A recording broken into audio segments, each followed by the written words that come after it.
Hello, Nigeria. Welcome to another exciting episode of the Issues on Voice of the People television, where we bring you the most important and pressing issues shaping our nation today. I am your host, Jerry Apeliohai. On this episode of the Issues, we expose the shameful cost of luxury, the deadly price of neglect, and the chaos born of entitlement. As Nigerians have struggled to survive, the federal government has spent over 26 billion naira maintaining the presidential fleet, an insult to a nation drowning in debt and despair. Meanwhile, former Senator Ibrahim Musa Kontagora dies in Abuja, not from lack of medical expertise, but because a private hospital refused to operate without full payment. Life reduced to a receipt, and when the balance finally came, it was too late. And in a bizarre turn, Fuji legend Kwam is banned from all Nigerian airports after disrupting a commercial flight and defying security over a flask of liquid.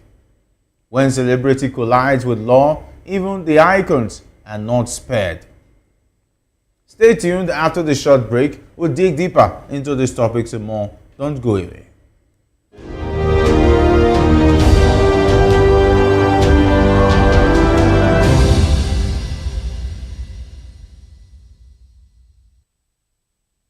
Welcome back. Let's dive straight into today's discussion. The Minister of Aviation and Aerospace Development, Festus Keyamo, has directed the Nigerian Civil Aviation Agency to place Fuji musician Wasiu Ayinde Marshal, better known as K1, the ultimate, on a no-fly list. Fuji icon Wasiu Ayinde Marshal, widely known as K1, was banned from using any airport facility in Nigeria for 6 months. The Nigerian Civil Aviation Authority announced that the sanction following a disruptive incident involving the musician at the Nnamdi Azikiwe International Airport, Abuja, on August 5, 2025. And according to the Federal Airport Authority of Nigeria, Kwam tried to board a value jet flight VK201 into Lagos while carrying a flask that exceeded the allowable liquid limit. And despite repeated warnings from aviation security personnel and the flight captain, the artist refused to surrender the item or comply with safety protocols. We'll take a listen from that video for you to enjoy.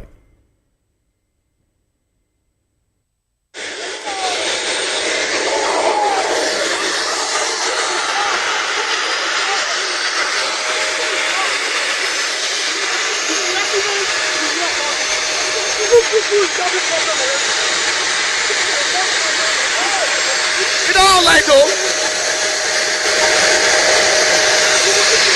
Boss. You don't like that.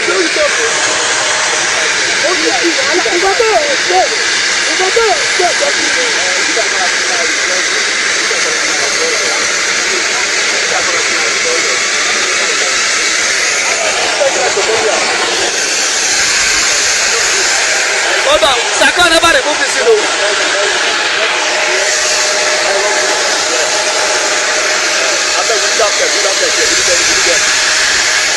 Saka!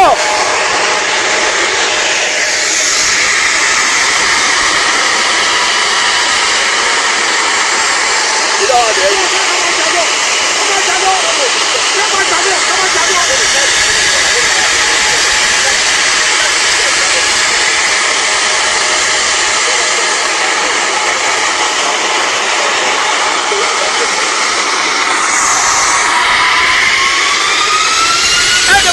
Let's go. It's moving already.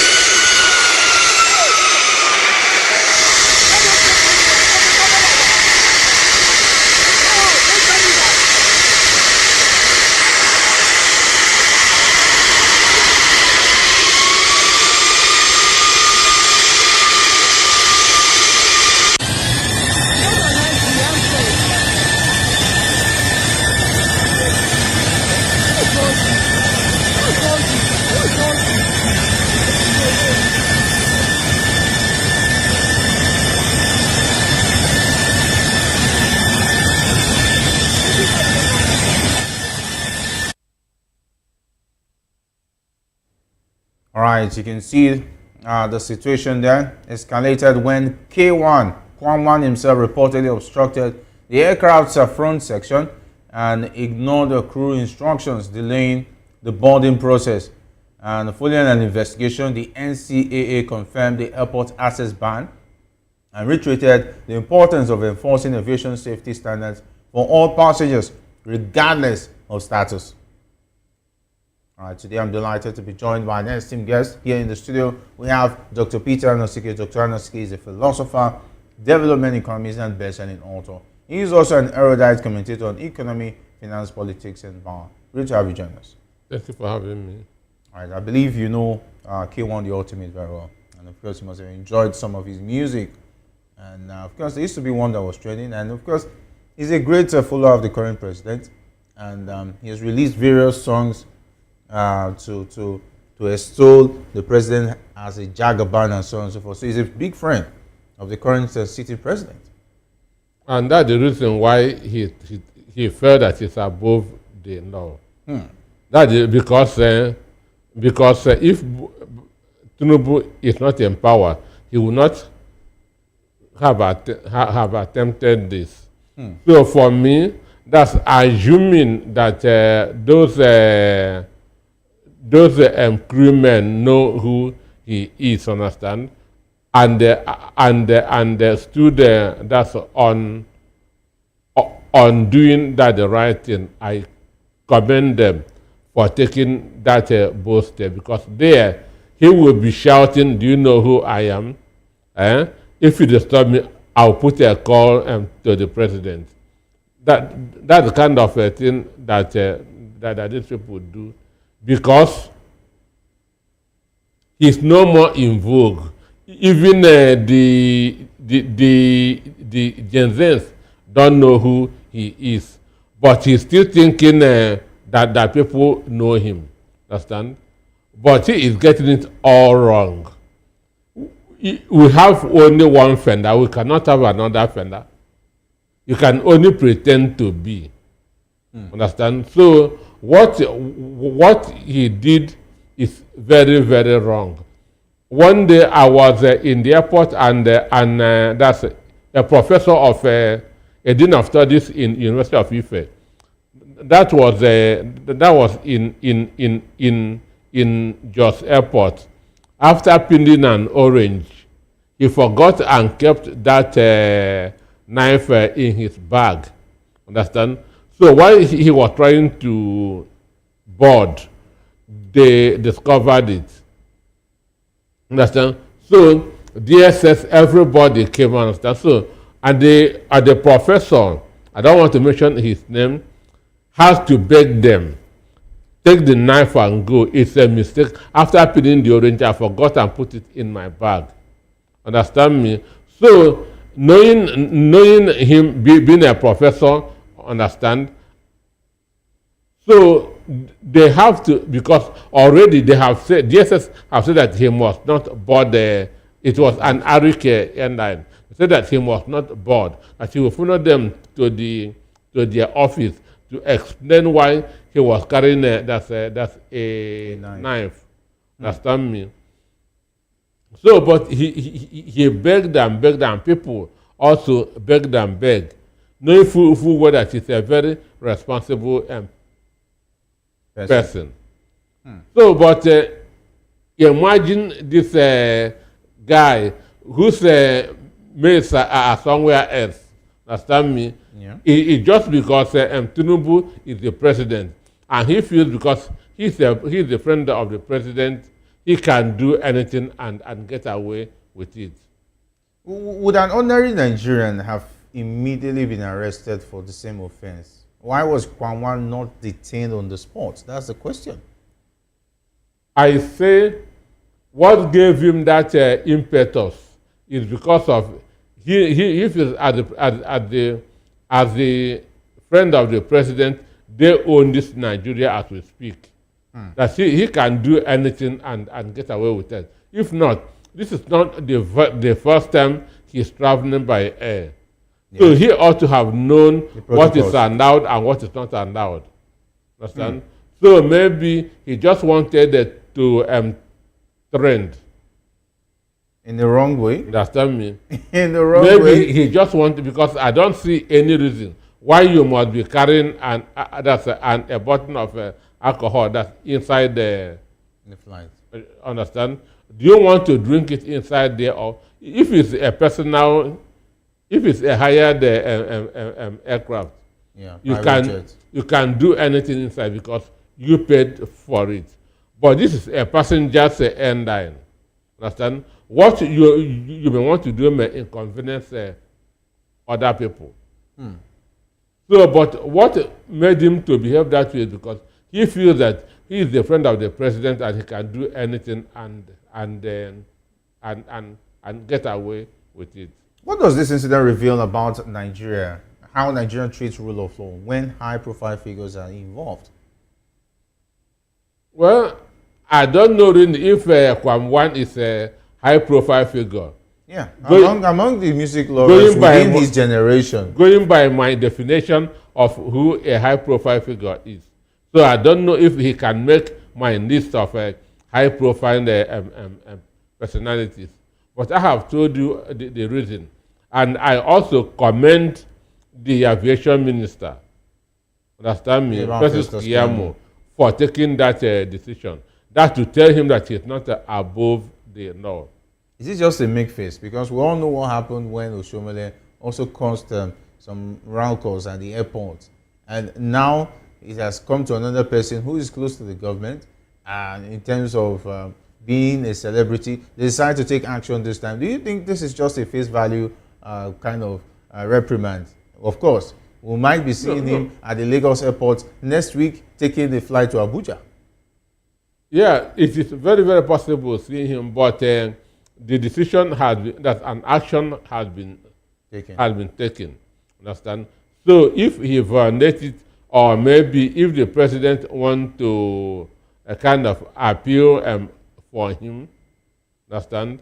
But Festus Keyamo has taken a right decision by saying that he has been banned. Even the pilot has been placed on suspension. What do you think about placing the pilot himself on suspension for not following protocols according to the statement from the airline? So for me, I don't know the role that the pilot that the pilot must have taken. But the truth is, the pilot is his responsibility because the safety of everybody in that airline is in his hand as the pilot. So he should make sure that the right thing is done. So, but if maybe he could have appealed that for them to allow him that to go in. Okay. Understand me? That is the only mistake that I feel The pilot would have taken. That this is a popular man. Let On him. just I think he was still trying to move while K1 was still blocking the plane from moving. And they also said, according to the statement, that he was not supposed to have made that move. He should have waited for the issue to be sorted before trying to take flight. So he shouldn't have moved now, understand? Yes, you can see the plane was already making move, trying to While take some flight. people are still there Yes. down, so it is a risk. Yeah, definitely a It is risk. But he must have been acting on provocation Which is not allowed for a pilot. for a pilot. Understand? A pilot should Able to manage their emotions. should go beyond his emotion. Yes. A pilot should go beyond his emotion. But that I commend Keyamo. This is the first time I'm You're commending him. But some will say that, is this just a 6-month ban to send, is it just to send a strong message? Or just a performative punishment to appease public outrage?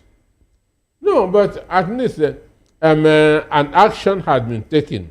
It will also serve as a deterrent to other people. Understand? But for me, I keep on saying it, we don't have celebrities in Nigeria. What we have is just popular people.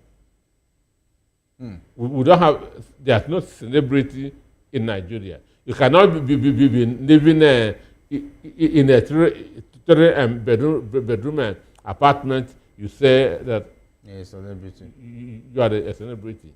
So what you have is popular people. Why wasn't Kwam arrested immediately if his actions endangered flight safety? And okay, let's say he escaped arrest. Shouldn't they be making move to place him under arrest and take him for questioning and maybe charge him to court? Because he has also already obstructed an aircraft, which is supposed to be a criminal offense. You know, I told you that of the professor.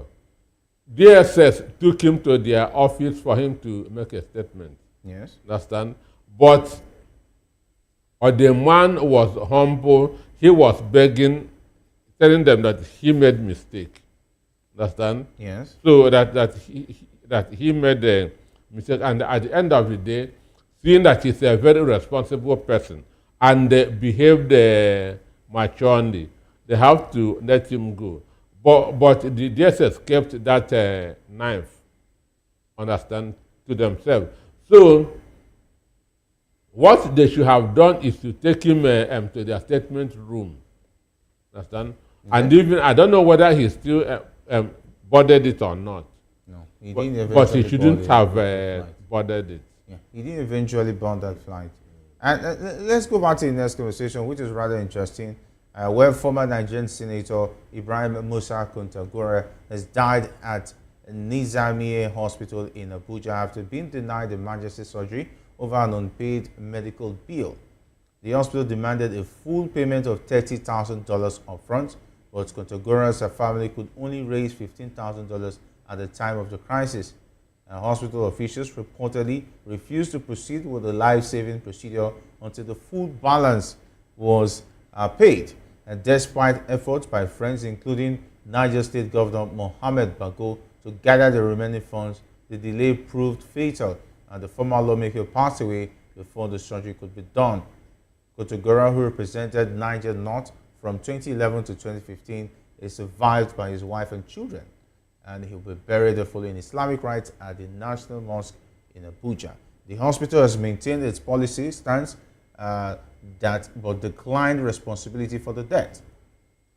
So now, again, how can a hospital justify denying emergency surgery over unpaid fees when a life is at stake? And the question is, why are they charging in dollars? I remember there is a law that stops parastatals and firms in Nigeria from charging in dollars. So this is rather strange that a hospital in Nigeria is charging in dollars first of all, and for a high-profile figure like a former senator, what does this mean, denying surgery over unpaid fees when a life is at stake? Well, for me, if the story is true... It's true. If the story is true that because the family couldn't bring all the money, yeah, then the hospital should be reprimanded. The hospital should be punished for that. Because one, after finishing your course in medicine, there's an oath which is called the oath of Hippocrates. Hippocrates is the founder of medicine. So they took that oath, the oath of Hippocrates, and one of it is that this is not a materialistic profession. You are there to, money must not come first. Yeah. Understand me? Money must not come first. So saving life is the most important thing. And a senator of the federal republic deserve respect. I can even use that being an elderly citizen. He deserves preferential treatment, because if he's in America, he will be given a preferential treatment. Because in America, the people in military and elders are not given some preferences. Yeah. So, and I know the Kontagaras family very well, understand? Both in the army and the outside army.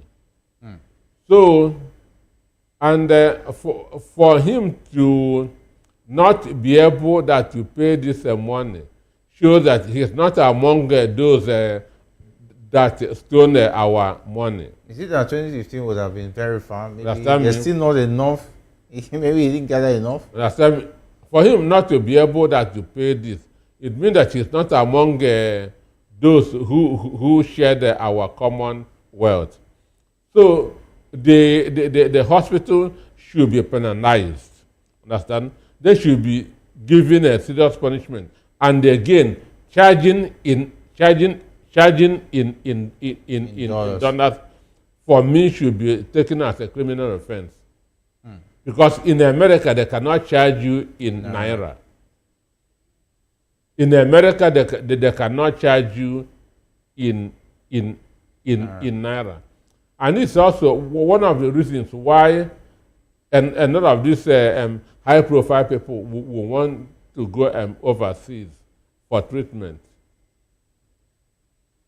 Even we don't even know the competence of the people that want to do the surgery. So it is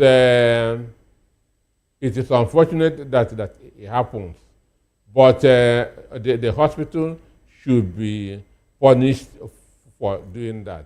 And even why we had this is because of the caliber of the person Involved. Understand? If it's maybe that's a common citizen, Nigeria wouldn't have known. And we don't know many. We don't many that must have died this way. But it's a common trend because in the healthcare system, even in government hospitals, most times they say you have to pay even the full treatment before they will commence surgery. It's a system in the healthcare system. What does this say about the healthcare system in Nigeria and its accessibility to even prominent citizens like a former senator? Well, that's what I said. Putting money first before saving a life is not within all the context of medical practice. Understand? Putting money before saving life is not within the context of medical practice. That's why this issue of treating somebody with a bullet wound, it was a subject of the debate some time ago, because they were instructed before you treat a person with a bullet wound, you have that to get clearance from the police to make sure that the person is not an armed robber. So there was a debate. What if they, before going to the police to get this clearance, and the person dies? So at the end of the day, doctors were given permission to treat, which is the best thing, because their main thing is saving lives and nothing more. Understand me? Their oath is to save life, not even to make money. When you save life, money comes. Understand? Zig Ziglar said, when you solve enough problem for enough people, you make enough money for yourself. But you have to solve that problem first before money comes. So money is a reward for a problem solved. You cannot just give money while the problem has not been solved. So they need a mental shift. They need a mental, because this is not what they were taught in school. But that means there's a need for a government policy to cover urgent medical care, regardless of a patient's ability to pay upfront. It is not, because one day I heard that at a hospital, that's when I was in the Sun newspaper, that they changed patients who didn't pay. I told them, where is it, so that I can go and see for myself. So they say it's at Onitban. But when I got there, I didn't see anybody that's on chain. because they said that if they are discharged but they couldn't pay, they will change them that's at the bed. They will change them out of the bed, and now change them that's at the foot of the bed, waiting for their families to bring money. So I said, let me go and see for myself. But on getting there, I didn't see any of such, because it would have been war on that day. Understand? Because you cannot change somebody that he didn't pay. He's not a criminal. Understand me? So what they are practicing is not what they studied. What they are practicing is not what they studied. And I'm sure Senate will now want to say something about this, because one of them has been affected. Understand? They will now want to take action. Because in Nigeria, once something doesn't touch you, you don't care. All right, taking a look at his profile, he's just 63 years of age, and he was a CPC senator and a follower of the late Buhari, who just passed on not too long ago. And taking a look at this, as a senator over so many years, I didn't know policies, for instance. I didn't know, how would I call it? Something that has to do with their healthcare when they retire or when they leave the Senate, so that they will be taken care of. Unlike now, you have left the Senate. Are you being taken care of? Okay, let me say retired officers, for instance. When they retire, there is an HMO where they take care of such What senior you should be citizens. talking is for them to make laws, enabling laws that should be taking care of all Nigerians. It's just an opportunity that he is a senator. Yeah. It doesn't mean that he's more qualified or more intelligent than the other people at the other side. Okay. What does this say? What lesson should be learned from this incident? The lesson is that the evil that you condoned, understand, will one day come to hurt you. Because as a senator, he must have seen the rot in the system, understand? Because he felt that it would not affect him. Because if he knew that this thing would happen, understand, he would have initiated that a law that would take care of this. So now this is a warning and a lesson to other senators who are currently in the Senate. From tomorrow now, you will see them. Somebody will move a motion because it has affected them, and it can also affect other people. Okay, yeah. Would that not also encourage them to heap more funds ahead of an unforeseen situation like this? Because how come a former senator cannot afford $30,000 to pay for his medical bill? And would that not encourage them to increase the tempo or whatever they were doing before to make sure they don't fall victim of this situation? Do you know how much $30,000 is? 45 million. That's a whole lot of money. So I wonder the kind of treatment they were going to surgery, how expensive that surgery is, for instance. Well, I don't know what he is suffering from. But if they had done the right thing when they were in power, and that to make sure that our hospitals work. So because for this emergency situation, it must have been getting worse and worse. Understand me? So if they had done the right thing, because now imagine the WAEC that was released 30 days ago, 38%. Understand? Only 38% were able to pass English and math. Yes, and it obtained 5 credits. And so, because why they will not care? Because their children are abroad. But this kind of a thing may still affect them tomorrow. Understand? This kind of a thing may still, because they feel that my children is in the United States, my children are in UK. So whatever. And the senators must have also been feeling this way. That if I'm sick, I can go to India, I can go to UK and get the best of treatment. Okay. So instead of making the right, so it's a pity. Because, okay, now we've just seen a trend of the late President Buhari passing on in the hospital abroad. And we remember that Femi Adesina said that if he were to have been treated in Nigeria, he would have been dead long ago. And of course, remember how Dr. Eric was not happy with that comment coming from Femi Adesina. And now, a former senator passed on in a hospital in Nigeria where he's supposed to be charged in foreign currency. Take a look at all of this incident. What does this say about the way we do things and the way things are in this country? No, the way those at the top, Do things, yeah. those in leadership. In leadership position. Understand? Because if Adesina and Buhari know this, they will have made sure that our hospitals are functioning. Because it is unfortunate that a Nigerian president will be going to another country for treatment. Why the presidents of those countries don't come here? It is complex. Understand? It is complex.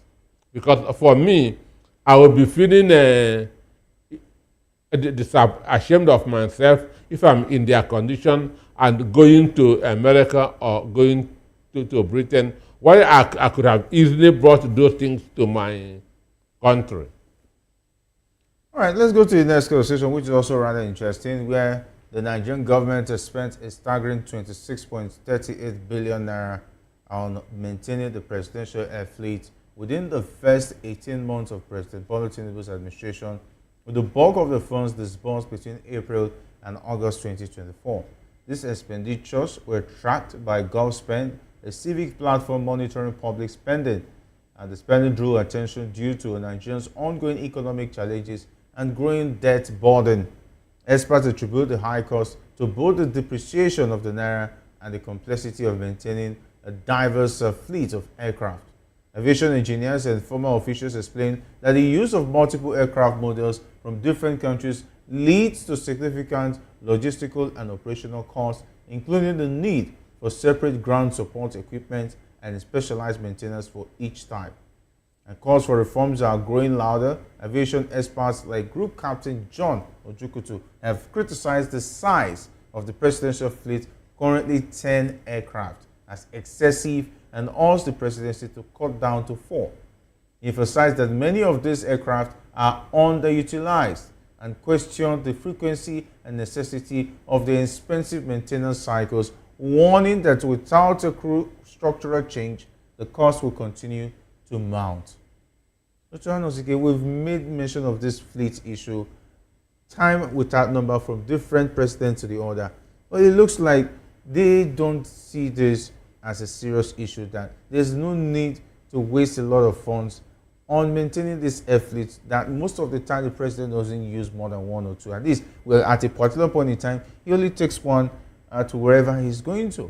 So why the need to spend as much as 26.38 billion on the presidential fleet? What justifies that? Well, because the money comes easy. That is one thing.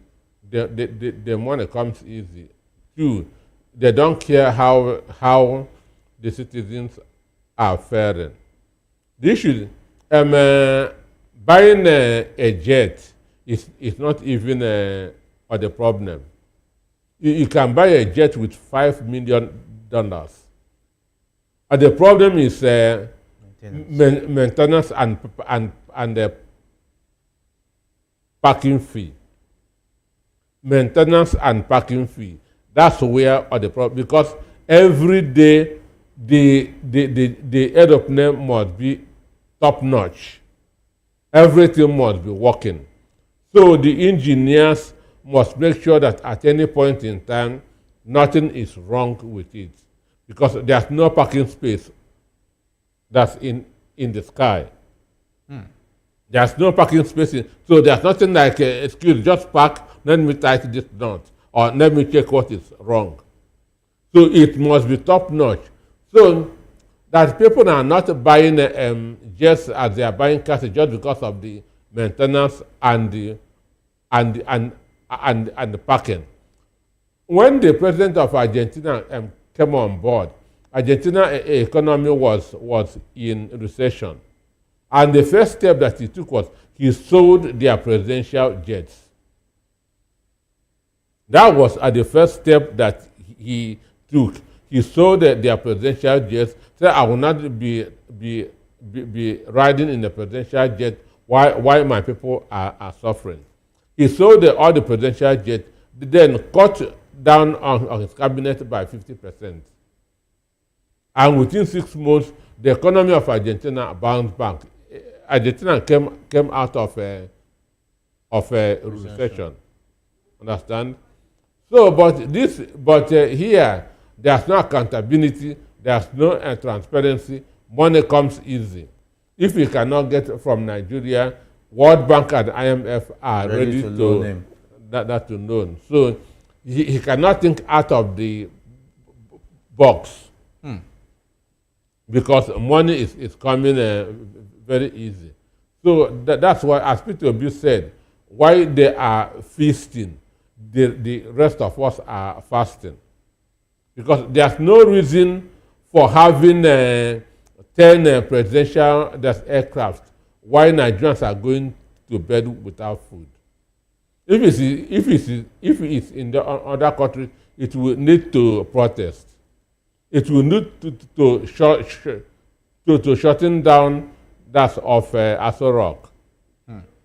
But here, the government doesn't care how our people respond. Understand me? So it doesn't shake them whether we are happy or we are not happy. They are in a world of their own. Okay, experts have also revealed that maintaining these fleets are very, very expensive. Is it not the part of the presidency and those who are in charge to be responsible enough to listen to experts who say, okay, cut down this number of aircraft, and let's not forget they even bought another one just recently about a lot of money. I can't remember. I think 150 so millions of dollars, meaning that they are adding to even the fleet and making it even more cumbersome, where they will have to spend a lot to maintain all of this. What about the priority of the people? You've just made mention that the priority is not about the people, it's about taking care of themselves because the money comes easy. But for how long will Nigerians continue to live in such excessive spending that adds no value to the betterment of the country? For me, assuming that the aircraft that he's going out with is bringing revenue, I wouldn't have but I was said that it is a business. Understand? Because you must give in order to get. So, but all the travels that the president made in 2024, our foreign direct investment is just 1.8 billion. All the travels that he made in 2024, our FDI was just 1.8 billion, which means he is running on a deficit. He is running on a deficit. So if he's somebody who knows, he should have sold all of them. The president would not cease to be president if he enters a business class of an aeroplane or first class of an aeroplane. But that are people who really want to govern and not want to rule. That is for people who really want to govern, but APC is here to rule. Understand? So that is the difference between a ruler and a. So it's unfortunate, and I'm not seeing this thing coming to an end anytime soon. If our leaders have the mindset of our rulers, our rulers in quotes, have the mindset of not listening to the people or seeing to reasoning, is there something different that they see that we out here don't see. Because even under President Muhammadu Buhari, there was still call for this flight, the aircraft to be reduced, but nothing was done because everyone was expecting that for him, he doesn't encourage corruption and excessive spending and so on and so forth. Under his regime, for 8 years, he still maintained those numbers of flights, and there was still excessive spending and wastage under his administration. Is there something that is different, or is there a reality that is different from what when you enter the House of Rock or when you become president, and the reality on ground when you are not president? Because even when these leaders were not president, they were part of those of us who were criticizing the excessive number of fleets. Well, that's what I call the political law of gravity. Somebody condemning while in opposition and doing what when In charge.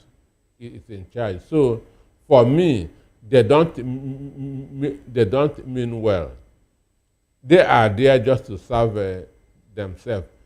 Heaven will not fall if Nigeria, if 7 or 8 of those presidential that's just are sold.